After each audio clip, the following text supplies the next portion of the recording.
Hey everyone, this is BFH here, and I'm going to be bringing you some more content from the Battlefield Hardline event that I was a part of not too long ago. Pretty awesome stuff there. EA invited me out. It was a pretty cool trip. Got to meet some really cool guys as well. But anyways, we're not here to talk about that. We're here to talk about the game and what my thoughts are on the classes this time. We're also going to be talking about the gadgets and some of the attachments that you can put on the guns. Now, the first class that we are going to be going over with is the Operator class. Operator class is basically the medic class. You guys, just like in previous Battlefield games, it is pretty much the dominant class in the whole game. For competitive play, I think it's going to be even more so, especially because we're going to be seeing more 5v5 competitive play than anything else in the game. The guns for the Operator class are amazing. All of them feel great. There was not a single one that I didn't feel like that I could control within, one or two matches. I had it kind of down for the most part. Now, granted, I was playing on PlayStation 4, so I had to burst fire a lot. So I really don't know how it's going to be mag dumping on PC, but for PlayStation, I was able to burst fire, keep my recoil control. Very, very, very good recoil control. If you have it, you're going to be basically a laser beam the entire time. And it just felt really good. Felt really tight, crisp, didn't bounce around a whole lot. Basically, you're going to be using, in my opinion, standard setup as always for the medic. You're going to be having the defib and the med bags. The only other change that you can have in there is the survivalist perk.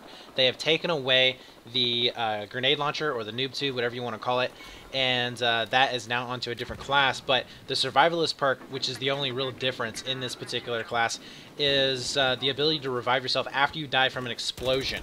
So it's not like it was in the very first beta where you can just revive yourself non-stop. You can only revive yourself after an explosion.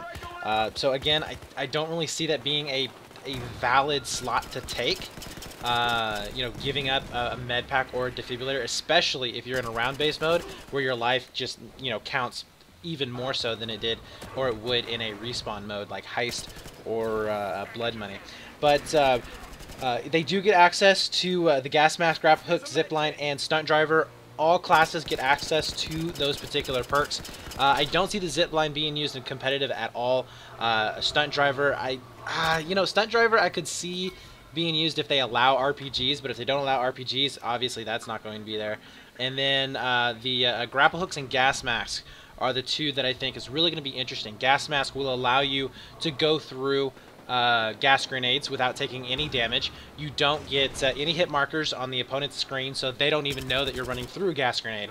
And you can pretty much just negate that entire particular gadget that they can have. But you do have to give up either a med pack or a defib, so that's something that you do have to have that little bit of a trade-off there. The grapple hook, same thing. Now, there was a couple of maps that not in this series of gameplay, but in another video that I will upload where the other team actually used a grapple hook to get up onto a building, and it threw us for a loop. They actually won the round because of that. We didn't know where they were coming from, and all of a sudden we're getting shot from above, and we're like, wait a minute, where's this coming from? And sure enough, one of the guys did pick up a grapple hook, so I can definitely see that coming into a play on a couple of these maps. One guy trades out, uses the grapple hook, throws it up there. You can allow a couple of your players to get up on top of roofs and kind of secure the buildings when you're playing something like Rescue or the VIP mode. And, even for some other modes as well, but I definitely see it being used more so in the round-based modes and being more effective in the round-based modes than anything else. So those four particular gadgets will be on every single one of the classes. You can use those for all four of them. But yeah, the medic, for the most part, it's going to be defibs and medic bags. Again, feels very, very good, and you guys are going to love the class. So next we're going to be talking about the mechanic. Now, the mechanic is very different, or the engineer, is very different than what it is in previous Battlefield games. He has no rockets anymore. If you guys did not know, the rockets are now in a, they're kind of like a battle pickup. You have to have the stunt driver perk, open up a trunk, or pick them up off the ground as a battle pickup. So the engineer class or the mechanic class is very, very hampered, in my opinion, because of that. Now, it's going to depend greatly for competitive use on the community, how they want to use him. If they ban out the 320s that this particular class gets, I don't know if this class is going to be that useful. The PDWs, I did shoot every single one of the PDWs that were on this class. They are all good up close. At distance, they are not. I was consistently getting beat out by by the assault rifles time and time again. Now, the closer quarter maps where it forces you indoors, yes, I can definitely see them being useful. Grow House is going to be one. Riptide, once you get into the building, will be one. And then on, I believe it was Hollywood Heights, that's also one that's going to be fairly decent on. So there are maps that those guns will flourish, but I don't know if it's going to be a good enough trade-off because, again, you don't have health packs, you don't have those defibs, and what you really have at your disposal is not really going to be that great. The reason why I'm saying that the only, if the 320s are going to be banned, the 320s will allow you to take the place of that rocket, which in now the games that we play for Battlefield, the rocket is used to blow down those walls. It's to open up areas, it's to collapse buildings, and that's what these 320s can do. Again, I don't know if they're going to be taken off or not. The 320s are not that powerful, guys. It takes like 2 hits, I think, to kill a person. The splash damage is really not that great, and I think you only get 3 grenades to begin with. You also have the repair tool, of course, the satellite phone. The satellite phone is a spawn beacon that I can almost guarantee you will be banned out. I do not see spawn beacons being used at all. And then you do have the sabotage perk, which, because C4 has been banned out pretty frequently in the past Battlefield games, I don't see sabotage being used because it's basically C4 but easier. You just throw it up onto a doorway or like an elevator or something like that, and then when they walk into it, they die.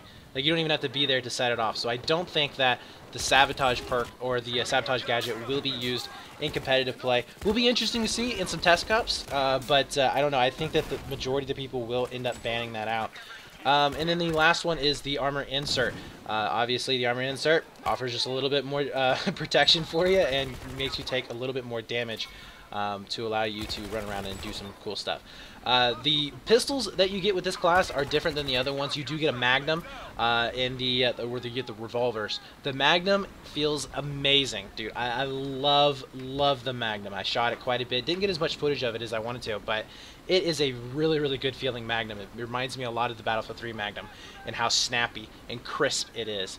But I would be interested to see how this particular class does play out in competitive, if it is used at all. As of right now, guys, it's pretty much down to 2 classes. You have the medic and the engineer, and with them not having rockets on the engineer and the possibility of 320s being banned, you could see the engineer class or the mechanic class go away completely. So yeah.